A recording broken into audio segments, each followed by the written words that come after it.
Nicolas Bouzou, bonjour. Bonjour Dimitri, bonjour Anissa. Bonjour Nicolas. Alors un grand classique ce matin. Les deux ministres pensionnaires de Bercy, Bruno Le Maire et Olivia Grégoire, viennent de lancer les rencontres de la simplification. Alors ils en appellent aux fédérations professionnelles, aux entreprises, aux citoyens. Emmanuel Macron aussi, lui, vient de lancer une initiative pour simplifier la vie des PME. Ouais, alors deux initiatives de simplification en même temps, hein. Ça doit être la simplification complexe, c'est la simplification à la française. Bon, passons.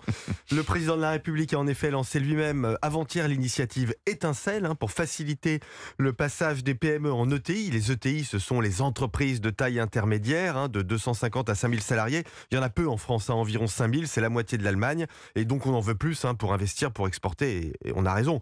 D'où le programme Étincelle qui vise à aider 500 PME dans leur démarche administrative pour les faire grandir et les aider à devenir des ETI. Alors, c'est un peu technocratique, hein. C'est-à-dire qu'au lieu de simplifier, on propose un guide de la jungle normative. Bon, ça concerne peu d'entreprises, donc c'est un peu injuste et au bout du compte, on aura aidé quelques boîtes, mais enfin, on n'aura rien simplifié. Alors les rencontres de la simplification maintenant, celles organisées par Bercy, qu'est-ce que c'est ? Alors ça me semble plus productif et plus astucieux, hein. Il s'agit de réunir 50 fédérations professionnelles pour que les entreprises identifient des normes environnementales, techniques, sociales qui leur compliquent la vie, et ça peut déboucher sur un vrai projet de simplification. Il y a de quoi faire, hein. 300 lois sont votées tous les ans.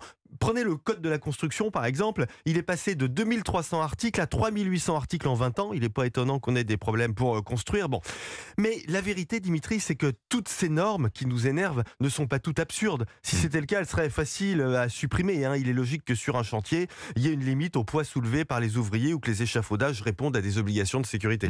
Alors c'est quoi le plus ennuyeux selon vous ? Le problème, c'est que des normes qui sont justifiées au départ finissent par devenir excessives. Je vais prendre un exemple. L'agriculture. La pomme de terre. Vous mangez des pommes de terre, Dimitri. Ça m'arrive. L'Union européenne est l'espace le plus restrictif en matière d'utilisation d'engrais ou de pesticides en matière de pommes de terre. Il n'y en a pas d'autres dans le monde. Eh bien, la France interdit un tiers des principes actifs autorisés par l'Union européenne. Déjà, l'espace le plus contraignant au monde. Alors ça, vous voyez, c'est du zèle pseudo-écologique. Le fond du problème, hein, c'est la recherche du risque zéro. Parce que le risque zéro, ça débouche sur l'entrepreneuriat zéro, la prospérité zéro. Et en fait, c'est de cet état d'esprit mortifère que nous devons sortir. Signature Europe 1, Nicolas Bouzou. Merci beaucoup Nicolas, à demain.